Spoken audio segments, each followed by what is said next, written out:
Hey, security peeps. We are live with another edition of Breaking Into Cybersecurity, and it is CISO Thursdays. I am Renee Small, cybersecurity super recruiter, helping awesome leaders hire great talent. And I'm here with two amazing people today. First, my co-host, Chris Foulon. Hey everyone, co-host, cybersecurity consultant, and just happy to introduce our great CISO for today, Michael Baker. Michael? Hey, thanks for having me on. That intro was awesome, by the way. I love our intro. Big countdown, getting pumped up. It's a Appreciate you having party. me on. Yeah, so appreciate Chris and Renee the invite today.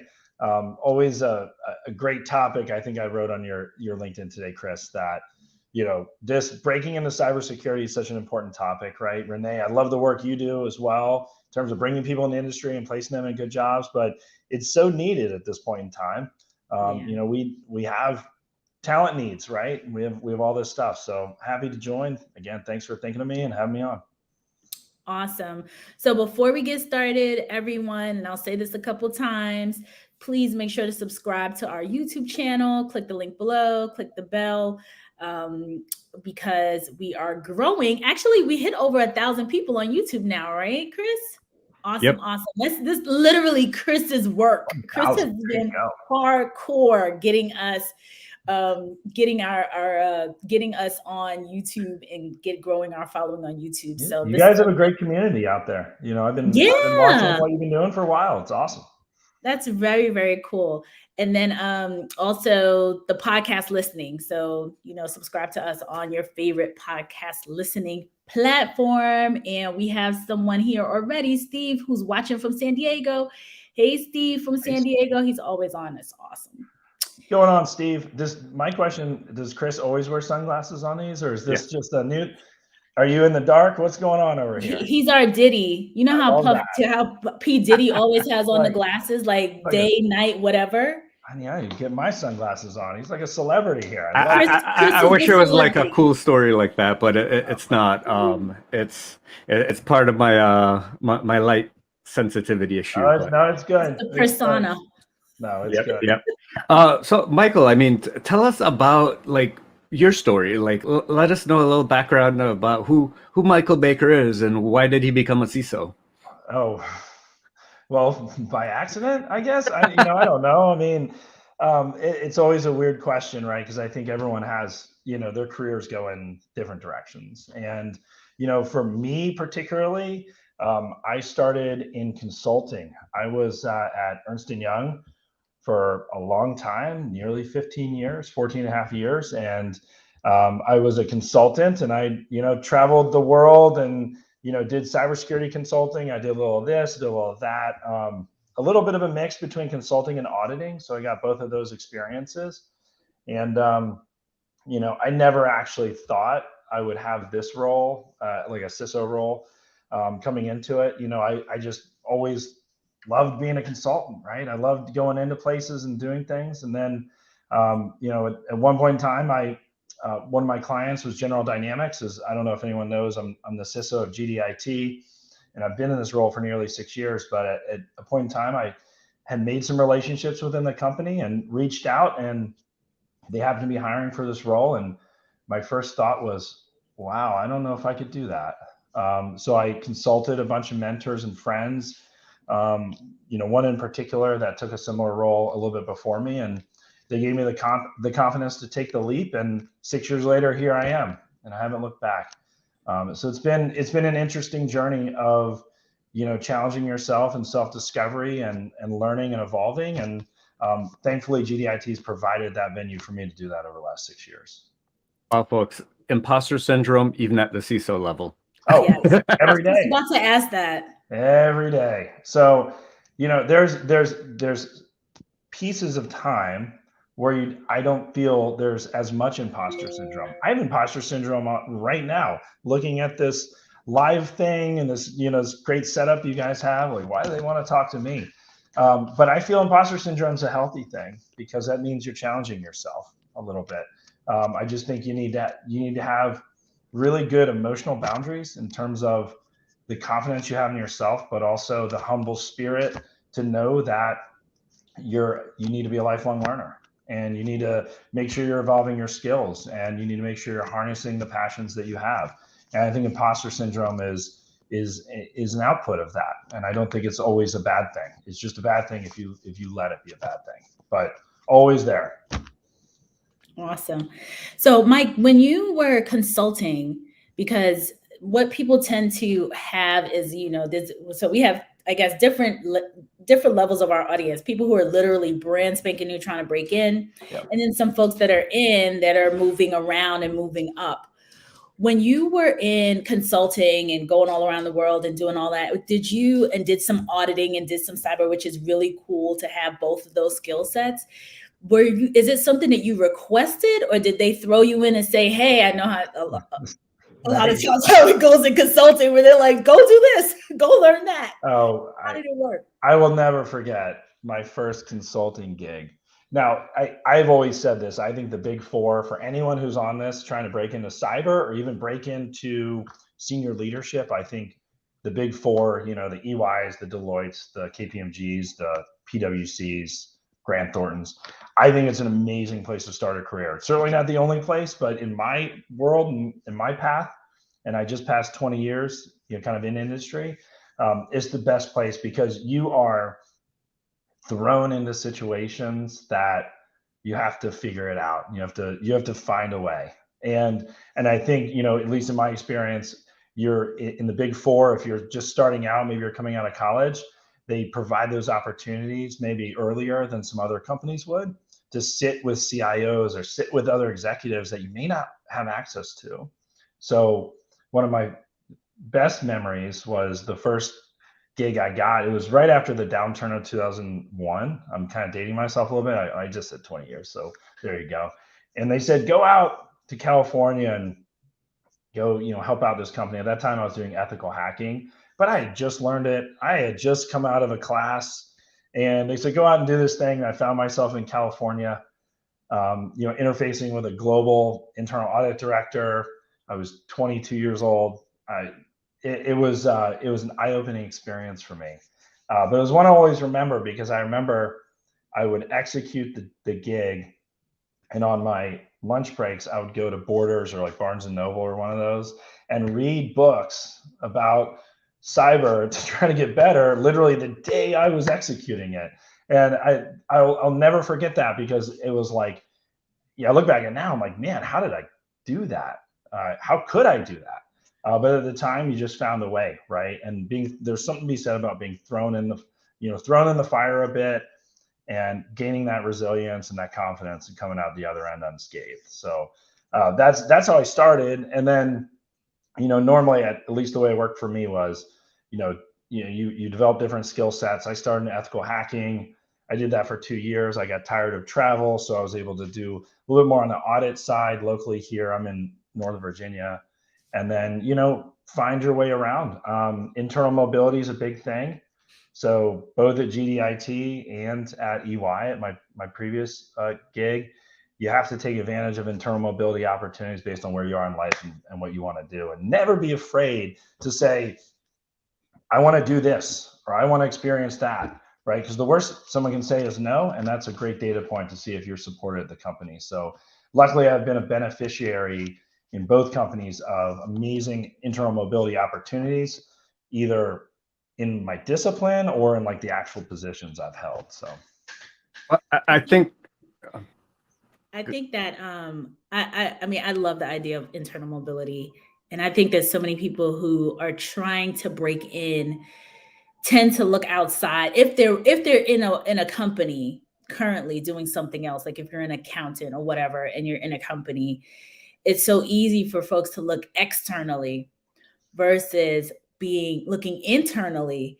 at opportunities and trying to get in internally. So I just want to reiterate that point, because I talk about it all the time, because that's how I got in. That's how so many people I know that have gotten into security did so from an internal perspective. Just ask.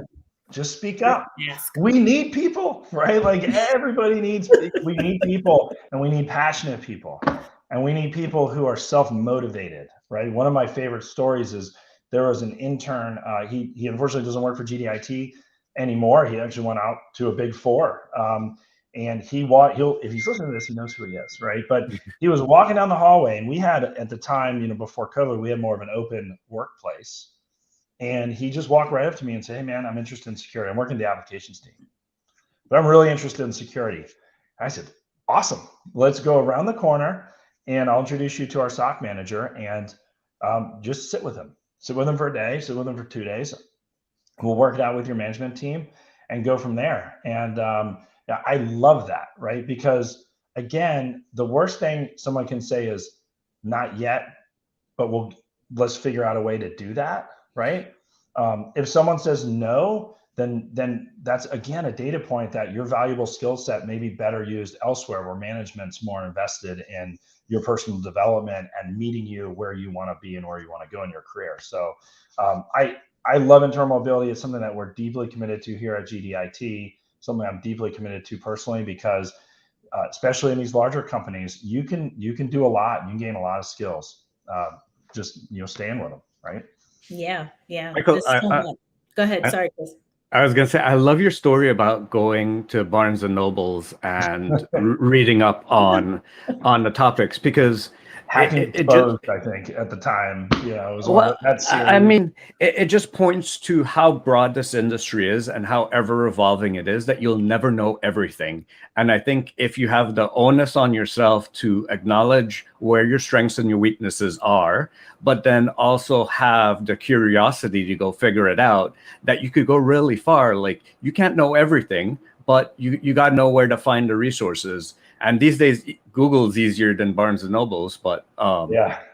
we've evolved. I think they Googled then at the time. I don't know, but I don't know. There's something to be said about eating a sandwich and looking at like the Hacking Exposed book on getting into Linux or something. But I think the humble spirit is the way to go, Chris. Right? Like I don't know. Like, I'm the first one to tell you, I'm not the most technical CISO. I don't want to be the most technical CISO, to be completely honest, right?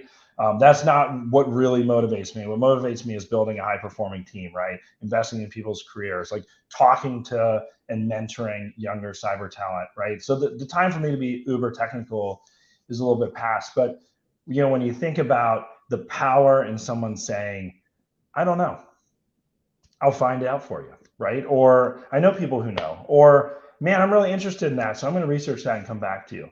There's so much power in that, as opposed to someone, trying to string some words together that they think they know what they're talking about, right?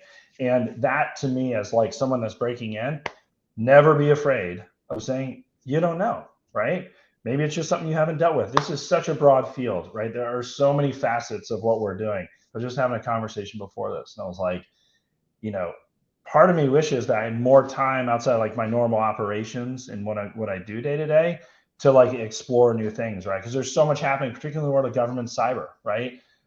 There's so much happening in terms of secure software, supply chain risk management, stuff like that. That's really like interesting me. So, you just have to know that you don't know everything, right? But you have to form the relationships where hopefully you can get the help when you need it. Nice. Okay, I want to put some comments up before we move on. Steven Upshaw said he just interviewed with Deloitte last week for a cybersecurity engineer position. So fingers crossed for you, sir. Multiple Good for fingers. you. I'm crossing them. Sterling says, "This is always epic. Thank you so much, Sterling. So cool." I think this is Tyrone. He says, "Great afternoon, Renee, Chris, and Michael." He's in Woodbridge. Woodbridge. There you go, Northern Virginia. That's right. That's where we all are.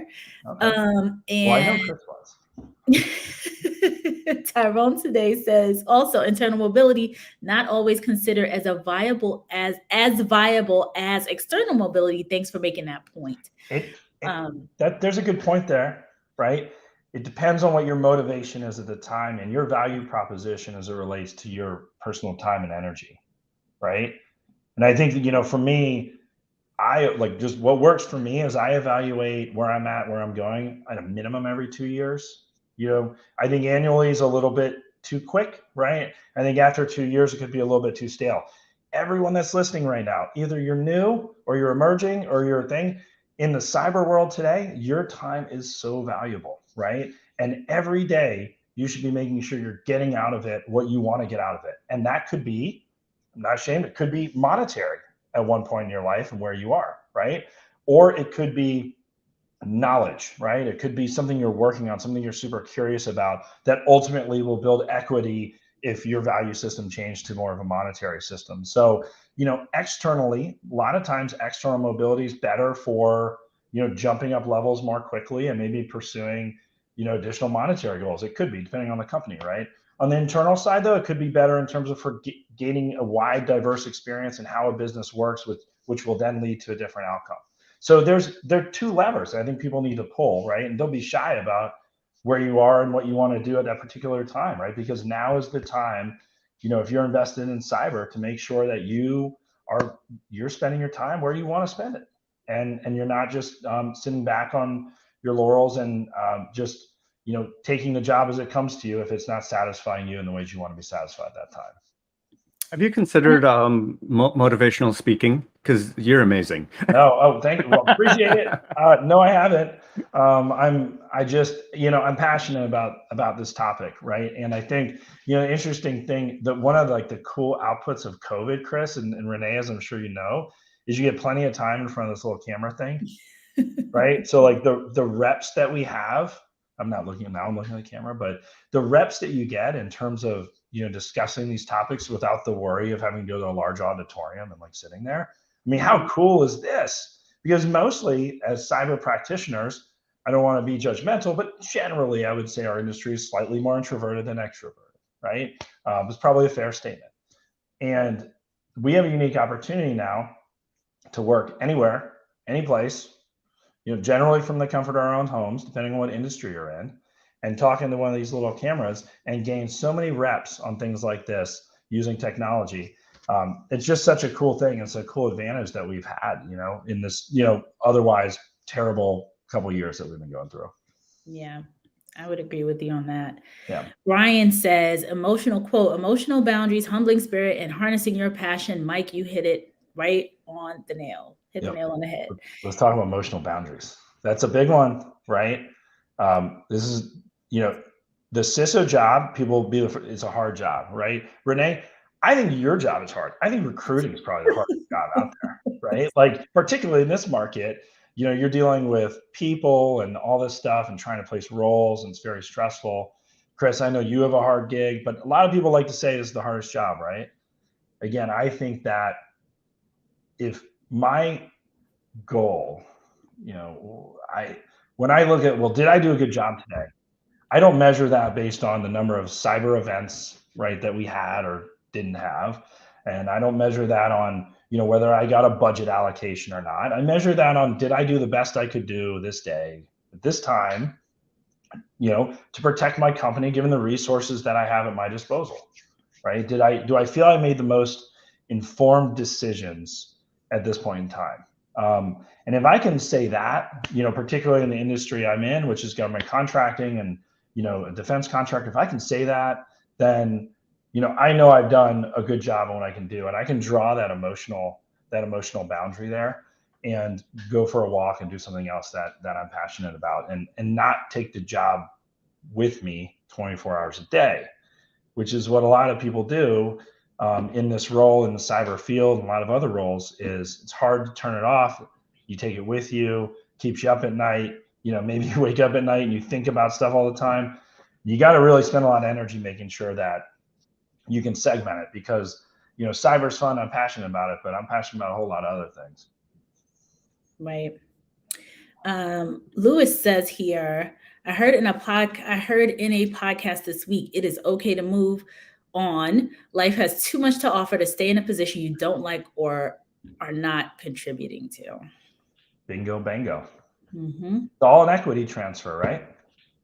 For me, your each hour needs to result in something that's valuable to you and you personally. And if me as a leader, my job is to make sure that I'm having open, transparent conversations with you. If you were on my team, Lewis, make sure I'm having those conversations at a frequency that is appropriate for you, to make sure that we're meeting you where you need to be met, right? That you can bring your whole self to work, that you can be your authentic self, and that you're advancing the career in the way that you want to.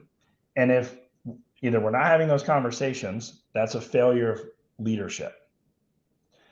But Lewis, you would also have to come to me and say, hey, I'm not going to be shy about it. If I come to you, you have to be open and honest about where you want to go and whether the company can do that for you internally or the team can do it for you internally. So always have to keep that in mind. It's a two-way street. You have to expect your leaders to meet you halfway, but you also have to meet them there too and be very honest about where you want to go. Open communication. I think that's very critical, that you both set the expectations with your leader, what you expect from them, and they set their expectations for what they expect of you. That way you can meet each other's expectations. And you measure it, right? Mike, I think because you were so refreshing coming on here. I mean, we have awesome people come on, but I'm just like, this guy's amazing. Thank you. And if Naomi was here or if James was here, I think we would say the same thing. And I wanted to ask, do you think that your leadership style comes from coming up in that consulting, mindset arena where you're constantly bringing people in, training people, just like your comment, what you described earlier on, like you're learning something on the fly, like it's continuous learning for real because you have to deliver for your client, and having those conversations and being able to bring in people kind of like with fresh perspectives and with no experience and things like that. Do you think that training ground is what makes you, yes, I think, a standout leader? Without a doubt.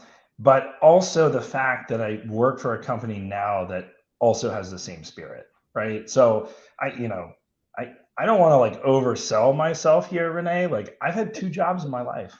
It's not like I haven't been running around everywhere, right? I've had 2 jobs. Now the consulting gig, you get to do a bunch of different things. Yeah, but right? That's what I was going to say. Like as a consultant, you're in a new job all the time though. To that point, right? To that point, when you are switching jobs all the time in the consulting thing, you learn very quickly how to, for lack of a better word, credentialize yourself very quickly, right? So, for instance, if you're in a job and you get really used to the leader you have, right? The only thing constant is change, right? That's the old saying, right? The leaders are going to shift and move. And that's usually something for people who've been in a job a long time cause a great deal of anxiety, right? Well, my boss that I've worked with for 3 or 4 years is leaving, right? I love my boss right now. Me and my boss, like I have the best boss in the world. But I know that that's not going to last for 30 years, right?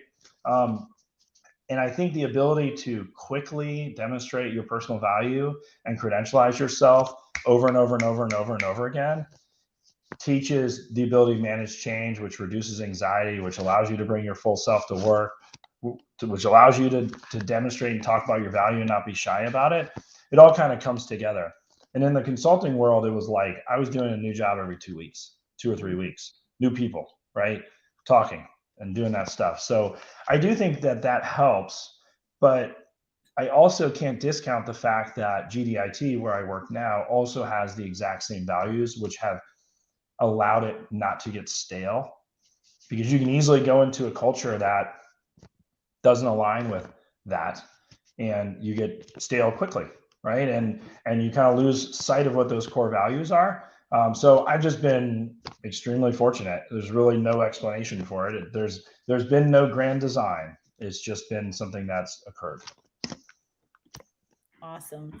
So Zoe, one of our regular people, says, I'm late to the party. Zoe, you got to tell us about that new tech job that you got a couple weeks ago. Let us know how that is going. I don't know, Chris, were you on when Zoe shared that she got her first job? Yeah. Yep. So. She was in the office when she was commenting. Congrats, Zoe. That's awesome. Yeah, she got her first job after listening to us forever. So Scott says, as a brand newbie, I'd be curious to hear your thoughts on which area, seeing the future in your crystal ball, will likely to grow faster. Example, focus more on cloud versus scripting versus networking. Well, of those 3, so I'm in government contracting, so that's a whole kind of different deal. I think of those 3 choices, a focus on cloud would be the best, right?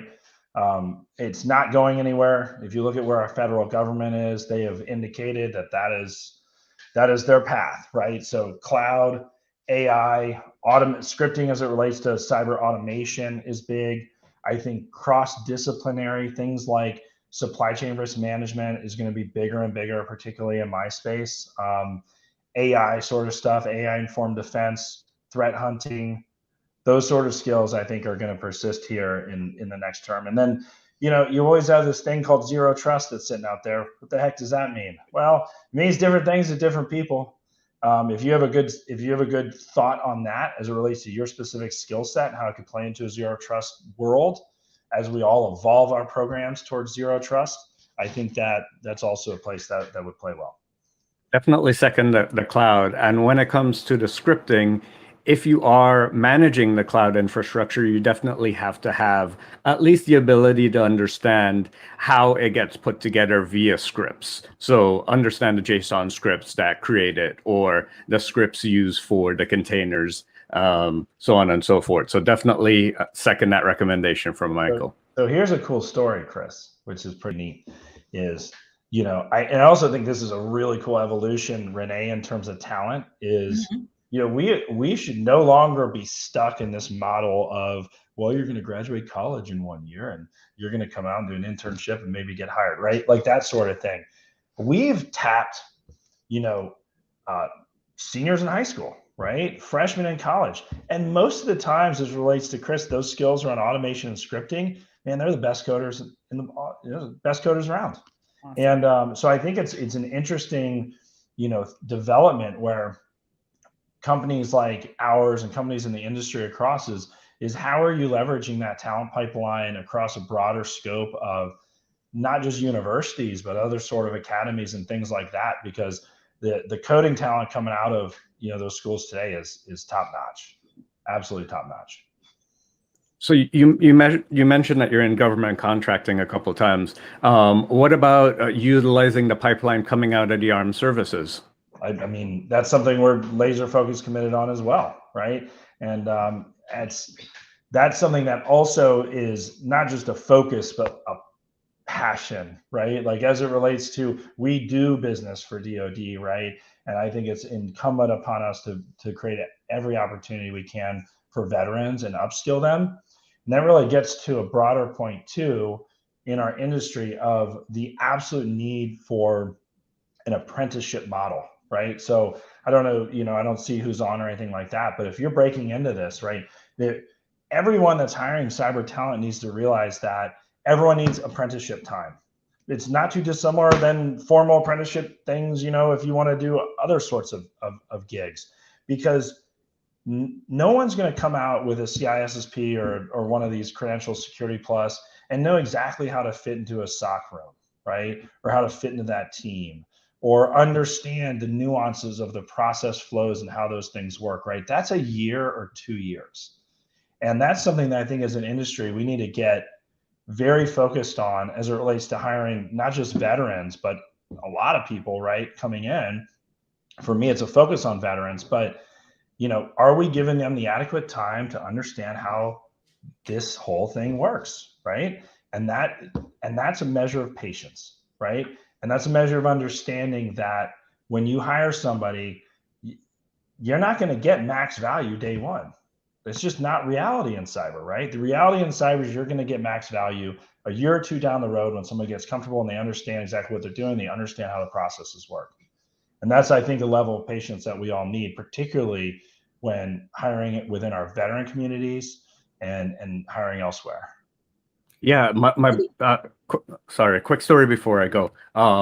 My brother is in the electrical field, and he just finished up his apprenticeship, which was a 4-year apprenticeship that he had to get X number of hours, X number of schooling, and was allowed to work up to a certain level until he got more hours of schooling, more hours of on-the-job training. So I definitely love that model because it allows someone to come in with zero and build them up to hero.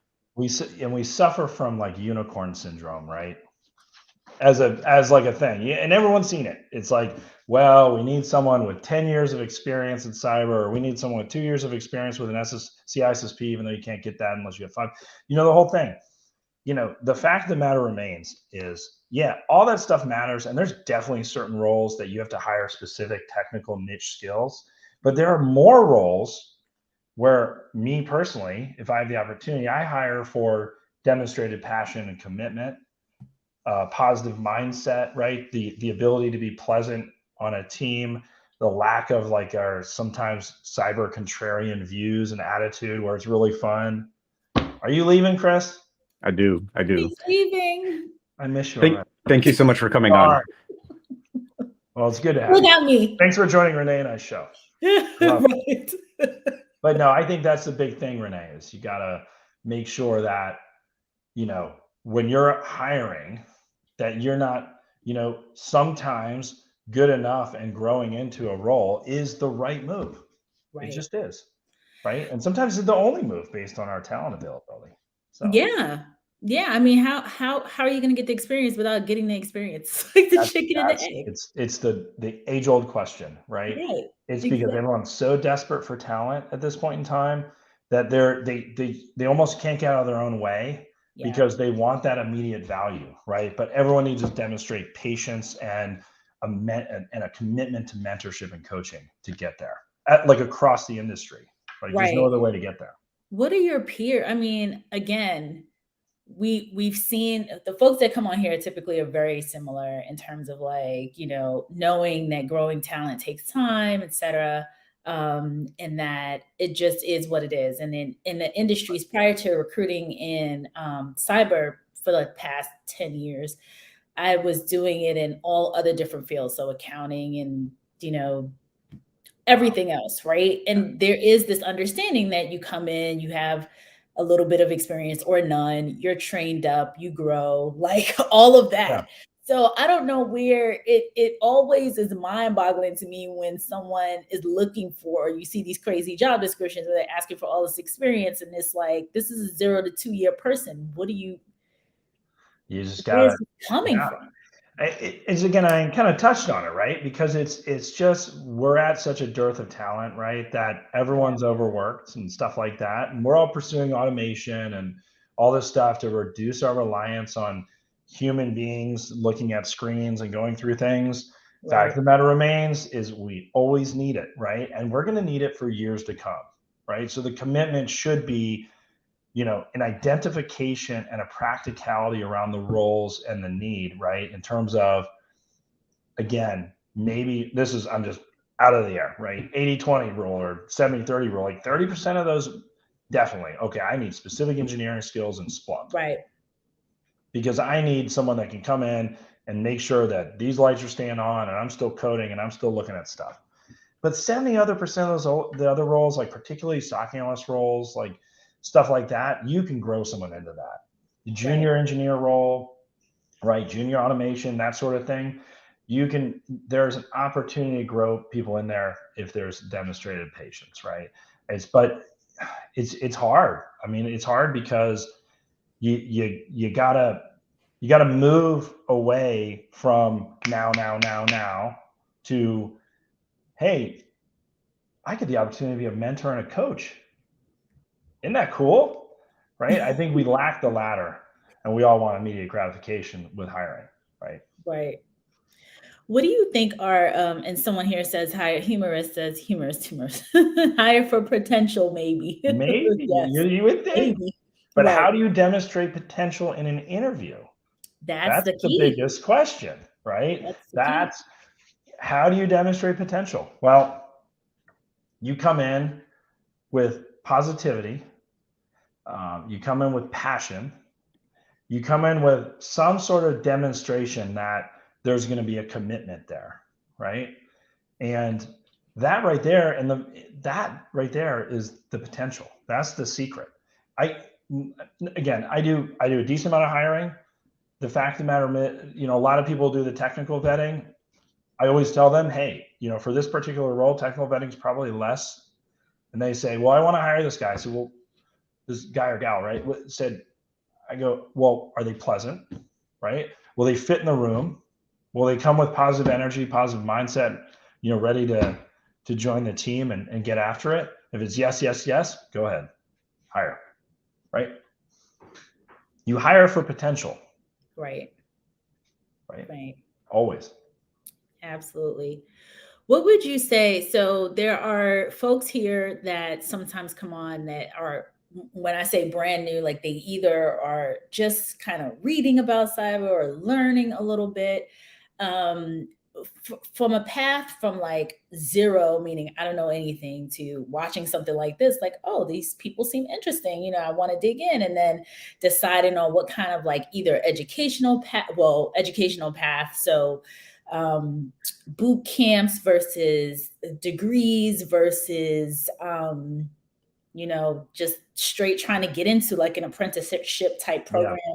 What would you recommend for paths for people? It's such a broad question, just because it just depends what role you want to do, right?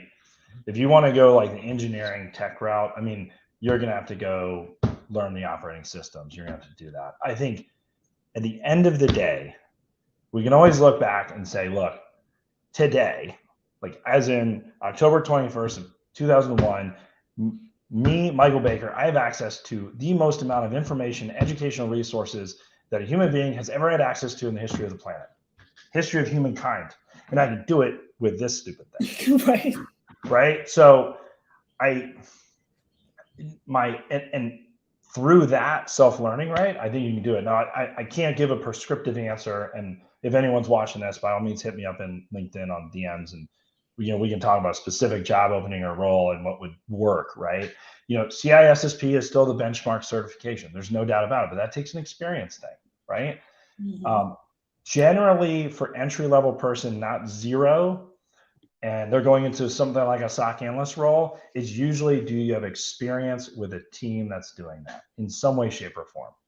And that's a hard thing to answer coming from zero.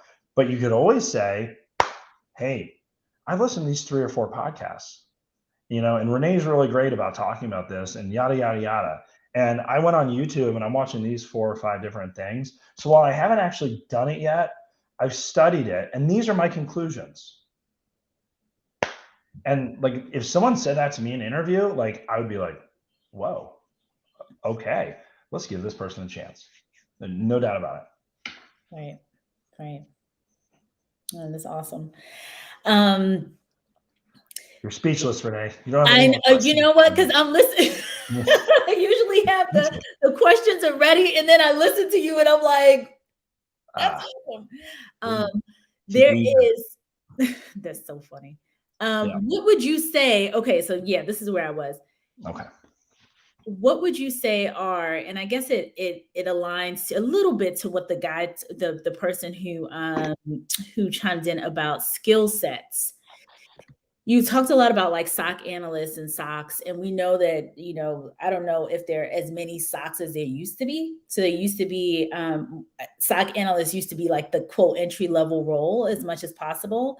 What other roles do you see that either you think that are entry level and or could be kind of broken down to become entry level? Like, what do you see the future of entry level cyber? Well, there's still SOCs around. I mean, there are, but I think there's a lot more people trying to get into SOCs than there are SOCs. Yeah, for sure.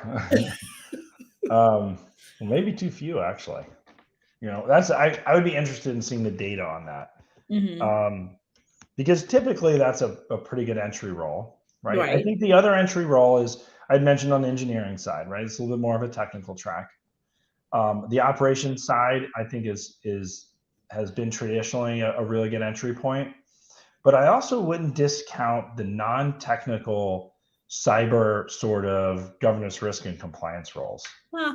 I would not discount that, because you learn a ton, right? And the fact of the matter is you can come in with some experience with that, some knowledge of frameworks. Like in my world, it's NIST 800-171 or 853 or things like that. Some base level understanding, maybe you get a CISA certification or something like that, on how to assess that. But then what you do is you find yourself in a unique position, as I did when I started my career, of looking at a wide swath of what it means to do cyber, right? Across all the families of capabilities, right? Not just one niche focus. So I wouldn't discount that as a good entry point as well, right? That one is also sorely needed. And I know for a fact, because I was trying to hire one, that there's definitely fewer people going after that role than there's roles out there. So I would keep that one in mind. Okay. So there is, and Luis says that, or Lewis, GRC. Lewis, that's it. That's, I'm with you on that, right? I got a soft spot in my heart for it. I don't like compliance, right? And that's a, government contractor saying that. I like cyber for the sake of doing the right thing and reducing risk to my business. But compliance also is a fact of life, particularly in highly regulated industries, financial services, retail, all that stuff, right? Government contracting, the same thing. So, Lewis, there you go. GRC. He also says ops tends to be automated, in parentheses, tools and technology. GRC business tends to grow with each breach. More questionnaires, more control, more audit. Ops can be audit. Ops, I agree with you. Let's go back on that. Lewis, I agree with you on GRC, right? But ops is certainly, the trend is to automate some of the functions through SOAR and other technologies, right, on the ops side. But in my opinion, there is always the need for the valuable man hour, right? When I look at that, I think of ops as upskilling to a threat hunter or a purple teamer, or someone who's really now not going to be burdened down by looking at 1,000 alerts across a day or 3,000 alerts across a day, getting alert fatigue.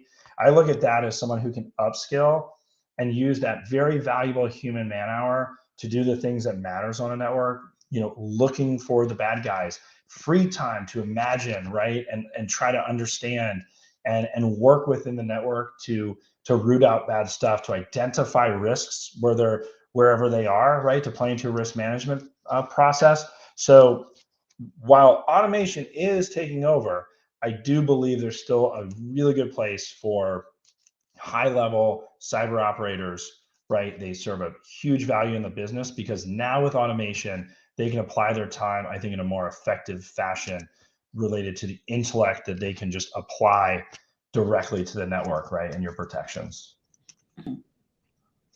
So keep that in mind too. Cool. So Aaron says that was pretty good comment, Renee, on socks. LOL. I'm not wearing socks. More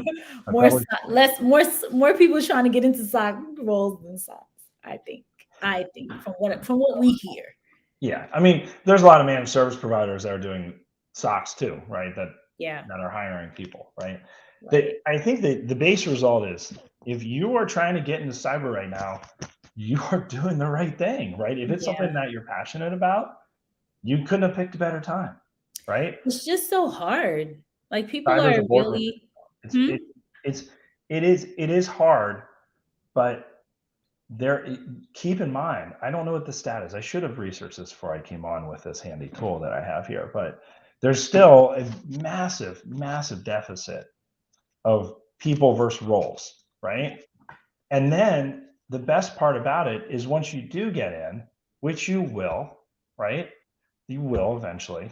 Like, I want to say that, like, I need people. We all need people. My company needs a ton of cyber people. GDIT.com careers, if anyone's out there, right? But once you do get in, you're going to be in an excellent position to distinguish yourself amongst your peers, because the skill set is so rare. Not everyone's great at it. That's the fact of the matter, right? So again, if you carry yourself forward and you're passionate about it, everything will fall into place in a market that is competitive, yes, but a dearth of talent, yes, as well. Yeah. Which is great. Lewis says, I agree. And this is for the prior comment that you were making. I agree. I just think people seeking entry level should consider and prepare for GRC as well. And then once inside the org, it's easier to jump to ops. I couldn't agree more with Lewis. Yeah, I agree. Lewis, you're awesome. I'm into Lewis. Connect with me on LinkedIn, Lewis, if you aren't already. We need GRC people. So, what are you seeing about how is the Great Resignation, as they keep calling it, impacting security or the industry? I don't have metrics on this, but Renee, I think you know me well enough that I have thoughts, but I don't have like real facts or metrics. I think that it's going to affect people greatly where they aren't looking at the reality of the situation on the ground, right? The reality of the situation on the ground is, as we've talked about here on this podcast, YouTube show, we have a highly competitive labor market. You're in Northern Virginia, right? We got two big old technology companies here that love getting a lot of tech talent. I'm sure you probably work with, right? And then we have a whole lot. This is a booming tech place. We have a dearth of cyber talent, particularly regionally and geographically. We have the genie's out of the bottle in terms of our ability to work remotely. Mm-hmm. The era of, in my opinion, the big room with the things on the wall and people with 6 monitors, unless it's absolutely required by like the contract or some reason, right? That's over. Right. Companies should be hiring from anywhere, right? They should be allowing employees to work from anywhere. There's flexibility requirements here in this day and age, right? So it's like the Great Resignation is only the Great Resignation if you're leading without empathy, right? And leading with empathy in this era is all of these things, right? It's a focus on people bringing their whole self to work. It's a focus on diversity and inclusion. It's a focus on family life, right? And the allowing people the ability to work to their schedule that works for them, to work at their home if they can, right? And it's the ability to hire from anywhere for the talent you need, right? And I think people who are not realistic about that now, I used to be an office person, Renee, believe it or not. I love going to the office. This is what I love going to the office and doing that stuff. But this day and age, there is absolutely no evidence in my thing here that my team lost one step being remote. In fact, they're probably more productive. More productive, yeah. They didn't have to commute. They didn't have to be distracted. They can focus on the stuff they love, and they can love and do all that stuff that they do best. And so I think hopefully organizations that learn that over the last 2 years won't be faced with such a great resignation, so to speak. Right. That said, don't understate your own value as it relates to your skill set, and don't understate or feel the need to stay at a company that's not supporting you personally, leading with empathy, or prioritizing the right values that you hold dear. Right. You can vote with your feet in that case. And I would say, talk to Renee. She'll probably find right? Vote with your feet, people. Vote with your feet. Humorous says, after I get back on LinkedIn, I would really like to connect to Mr. Baker. Send it on. Send it on. Tyrone says, any advice for the career changer / veteran who's in the field but finding it hard to find a mentor because they're older than even the potential mentors, older than the potential mentors? I feel for you. Was that, I forgot the name that you mentioned. It's Tyrone, I believe. Tyrone, I think that's Tyrone. I would say, Tyrone, I would weaponize LinkedIn to a certain degree. If you become active on LinkedIn and you demonstrate that you want to do this, right? Particularly giving a heritage of service, right, to our country. I think you'll find the right mentor. I think it would be disingenuous to say that ageism probably doesn't exist somewhere, right? But that should not impede your passion or your ability to find it using the tools that are given to you, right? LinkedIn, YouTube, the stuff like that. Shoot a DM from me. I'll be happy to have a conversation with you. That's awesome. And Tyrone is a really, really amazing guy. I want to talk to Tyrone. I really am an emerald, but don't know how to show it. That's what he says about being emeralds. Aaron says, on the job, daily creative thinking, daily innovation, passion, and attention to detail can never be replaced by automation. Here. I would, snaps to you, Aaron. I completely agree with that. It may reduce the overall need. It does not reduce the overall value. It actually increases the value. Think of it that way. Yeah. Zoe says, this is true. Use LinkedIn to your benefit. And she has, so. It's one of the greatest professional tools of the last couple of years, right? It's great. And you can weaponize it. Yeah. I will tell you that myself, my colleagues, we pay attention to people who are say, I'm looking for work. I have this amount of experience. I've had service to my country. I've done all this. I DM people all the time and get resumes and send them out. Yeah. Right? Because we need people, right? So use the tools that are provided to you, right? We're in an area that you take advantage.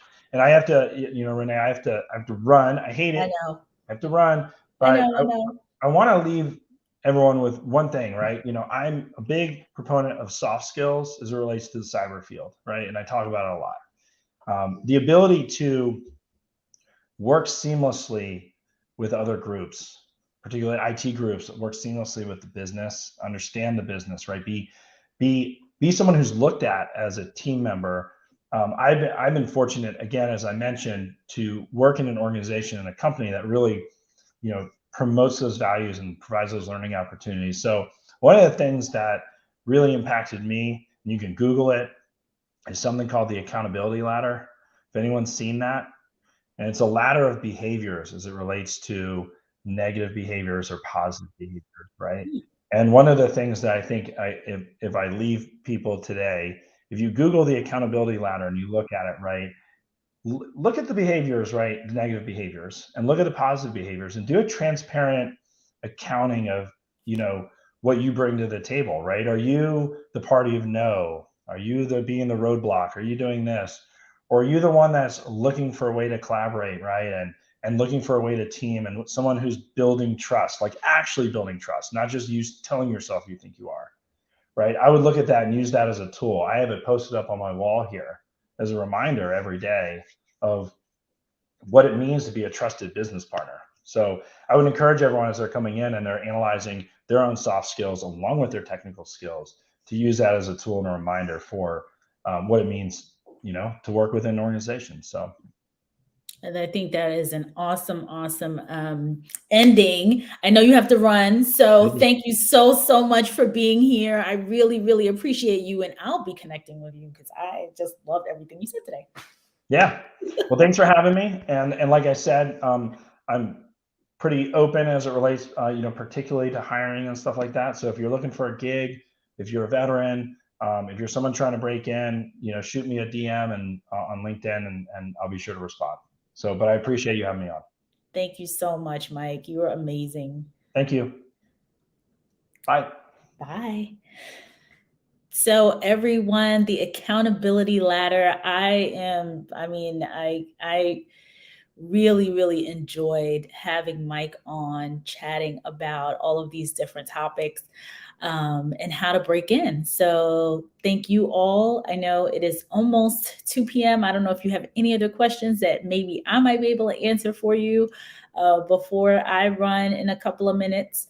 But the accountability ladder is something I will definitely be taking a look at because I don't believe I've seen that in the past.